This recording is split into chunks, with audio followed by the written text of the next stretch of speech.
So 50 ఏళ్ళు అవుతుంది కానీ మీరు ప్రజా జీవితంలోకి వచ్చి మీరు రాసిన పాటలలో మీకు నచ్చినటువంటి పాట ఒక్కసారి ఆ పాటతోని కార్యక్రమాన్ని స్టార్ట్ చేద్దాం. నచ్చిన పాటలు అంటే ఇప్పుడు చిన్నప్పటి నుంచి అనేక రకాల పాటలు, కానీ ఇప్పుడు నేను మాస్టర్జీగా ప్రపంచానికి ఎక్కువ పరిచయం చేసిన పాట ఉమ్, బాబాసాహెబ్ అంబేద్కర్ మీద రాసినటువంటి అందుకో దండాలు బాబా అంబేద్కర్ పాట. ఈ పాట ఒక పల్లవి ఒక చరణం పాడతాను, ఎందుకంటే ఇది అందరికీ తెలిసిన పాటని కాబట్టి.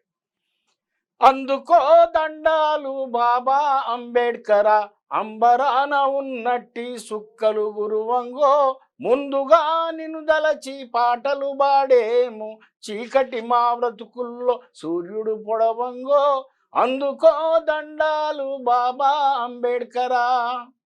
అంటరాని వాడంటూ అగ్రజాతి మూర్ఖులంతా అడుగడుగున నిన్ను బడిలో అవమానము చేసినప్పుడు అంటరాని తనమును పాటించిన వాళ్లకు తగిన శాస్తి చేస్తానని శపథము చేశావో, అందుకో దండాలు బాబా అంబేడ్కర. దేశభక్తి నీ సొత్తు, మానవతే నీ గుండె, కరుణంటే నీ మనసు, సమతంటే నీ ధమ్మం. ఎన్నో సుగుణాలు ఇవిడున్న నీవు ఈ పీడితుల బాధబాప బుద్ధుడవైనావో, అందుకో దండాలు బాబా అంబేడ్కరా. ఈ పాట ఇప్పటికీ ఒక 8 భాషలకి ట్రాన్స్లేట్ కావడమే కాక గిన్నిస్ బుక్ ఆఫ్ వరల్డ్ రికార్డ్కి ఎక్కింది. అమ్మా ఓకే. అసలు ఎందుకు రాయాలనిపించింది ఈ పాట? ఎందుకంటే బ్రదర్, ఎవడైనా ఒక మనిషి డబ్బున్న, ఆస్తులున్న, మంచి ఇల్లున్న, ఏదున్నా కూడా వాడికి కావాల్సిందంటే ఒక ఆదరణ, ఒక ప్రేమ, అభిమానం.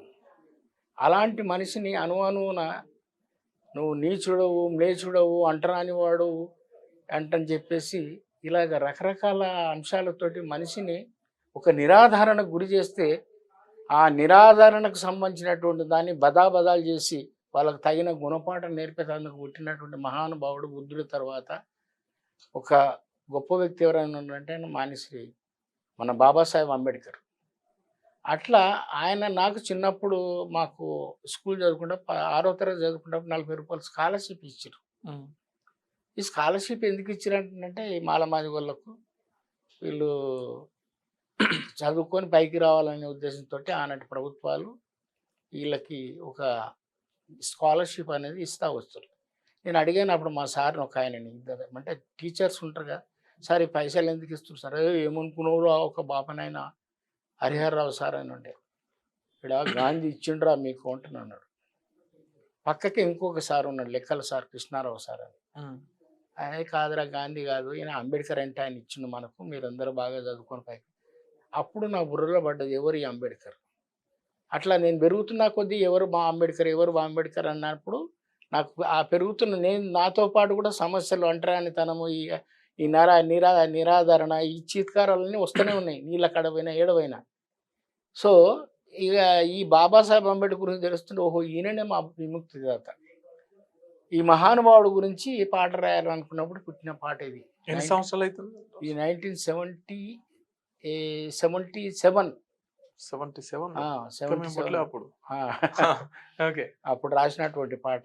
అయితే ఇది అప్పటి నుంచి ఇప్పటి వరకు ఏదన్నా మీటింగ్ అయితే ముందుగా ఈ పాటే వాడతారు. ఈ పాటను ఇంకా క్రాస్ చేసి ఇంకో పాట ఇంకా రాలేదు అంటేనంటే, ఇది బాగా ఒక చిన్న 6 ఏళ్ళ పాప నుంచి 60 ఏళ్ళ ముసలోళ్ళ వరకు పాడుకునేందుకు అలతి పదాలు, అంటే చిన్న చిన్న పదాలతోటి అద్భుతంగా లైఫ్ హిస్టరీ చెప్పినాం అందులో. 5 చరణాలలో ఆయన ఏడబుట్టిండు, ఎందుకు చేసిండు, ఏమైండు, ఎవరి మీద పోరాటం చేసిండు, ఆయన ఎటువంటి వాడని చెప్పి ఒక 5 చరణాలలో రాయగలిగినాం. అది అందుకోసానికి బాగా జనాలలోకి పోయింది.